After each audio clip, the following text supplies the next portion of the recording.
জয় মোহনবাগান। জয় মোহনবাগান। তো আছে 29শে জুলাই, ক্লাবের আছে প্রতিষ্ঠা দিবস। এটা নিয়ে যদি কিছু বার্তা তুমি যদি বলতে চাও। প্রতিষ্ঠা দিবস 15ই আগস্ট। হ্যাঁ, কী বলবো, সবুজ মেরুন আমাদের আবেগ, ভালোবাসা, এটা তো আর ওই টাকা দিয়ে কেনা যায় না। আজকের এই দিনটা তো আমাদের প্রত্যেক মোহনবাগানের কাছে গর্ব। 1911তেই 11 জন, অ্যাকচুয়ালি 11 জন না, 10 জন, একজন খেলোয়াড় পায়ে জুতো পরেছিলেন, বাকি 10 জন খালি পায়ে খেলেছিলেন। রক্ত ঝরিয়ে সেই 11 জন দস্যি দামাল ছেলে মোহনবাগানের মুখ উজ্জ্বল করেছিল সেই সময়, শিবদাস ভাদুরী।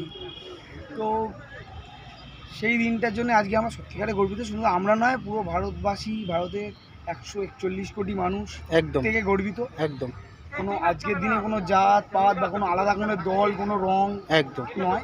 যারা এর বিরোধিতা করে, মোহনবাগানের বিরোধিতা করে, তারাও আজকের দিনটাকে মনে প্রাণে ভালোবাসে। আচ্ছা, পরিবেশটা মনে হচ্ছে না পুরো যেন সবুজ মেরুন যেন ছড়িয়ে গেছে। এমনি আমাদের কাছে এই স্থানটাই এরকম, আমাদের কাছে আমাদের মা কারো কাছে মসজিদ, কারো কাছে গির্জা, আমাদের কাছে মায়ের সমান। হ্যাঁ, আমরা ঠিক আমাদের জন্মদাত্রী মাকে যেভাবে ভালোবাসি, মোহনবাগান ক্লাবকেও, মোহনবাগান গ্রাউন্ডকে সবাই ভালোবাসি। আমাদের বুকের ভেতর সবুজ মেরুন একদম সব সময় বিরাজ করে, সবুজ মেরুন। আর মোহনবাগানের ওপরে আমাদের কাছে কিছু নেই। বিশ্বের সব থেকে বড় বড় ক্লাবকেও যদি বলি, মোহনবাগান ক্লাবের নামের পাশে তাদেরকে আমরা রাখতে পারি না, মানায় না, কোনোদিনও পারবো না। যত বড়ই ক্লাব আমরা, ব্রাজিল আর্জেন্টিনাও যদি বলি, কিন্তু মোহনবাগানের পরে সেই জায়গাটা কোনোদিনও আমরা রাখতে পারবো না, মানাতে পারবো না। তো মোহনবাগানটাই আমাদের কাছে সব।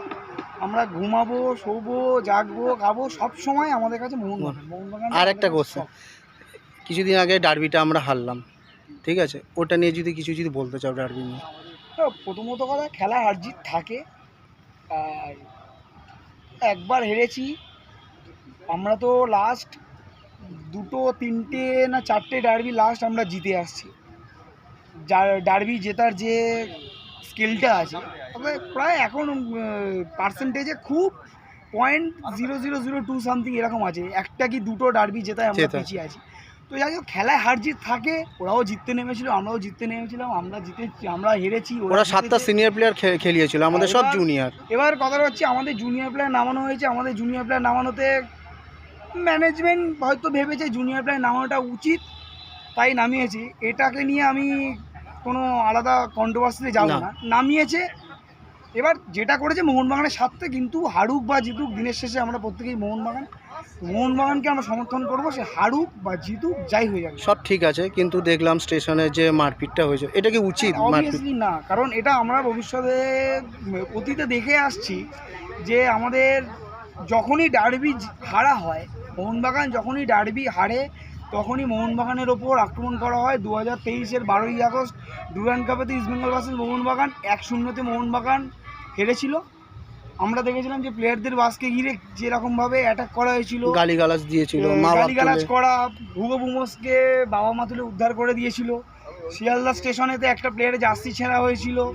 আমরা দেখেছিলাম ফুলতলা মেট্রো স্টেশনে একটা বাচ্চা প্লেয়ার, 14-15 বছর বয়স, তাকে মারা হয়েছিল। আমরা 3 জন বন্ধু মিলে আসছিলাম চিংড়িঘাটার মোড়ে, আমাদের 3 জন বন্ধুকে ধরে জার্সি ছিঁড়ে দেওয়া, হুমকি দেওয়া হয়েছিল। তো কথাটা হচ্ছে, ডার্বি জেতার পর এই যে অ্যাটমসফিয়ারটা, এটাকে সরকার হয়তো চেষ্টা করছে, কিন্তু কোনো না কোনো জায়গায় কিছু উগ্র সমর্থকদের জন্য, সেটা মোহনবাগানও আছে, ইস্টবেঙ্গলও আছে, উগ্র সমর্থকদের জন্য এইটা ব্যর্থ। তো এইটাকে আটকাতে গেলে কোনো সরকার আটকাতে পারবে না, এটা আটকাতে গেলে আমরা নিজেদেরকে ঠিক করতে হবে। আমরা নিজেরা যদি ঠিক থাকি, সোশ্যাল মিডিয়া বা খেলার মাঠে এটা যদি সীমাবদ্ধ থাকে, আমার মনে হয় ভালো। বাইরে বেরিয়ে জার্সি ছেঁড়া, ব্যানার ছেঁড়াটাকে, এটা কোনো ফুটবল ক্লাবের সমর্থকদের আর মোহনবাগানের মতো সমর্থকদের কালচার হতে পারে না। একদম ঠিক। ঠিক আছে, চলো তাহলে আরেকবার লাস্ট, জয় মোহনবাগান। জয় মোহনবাগান।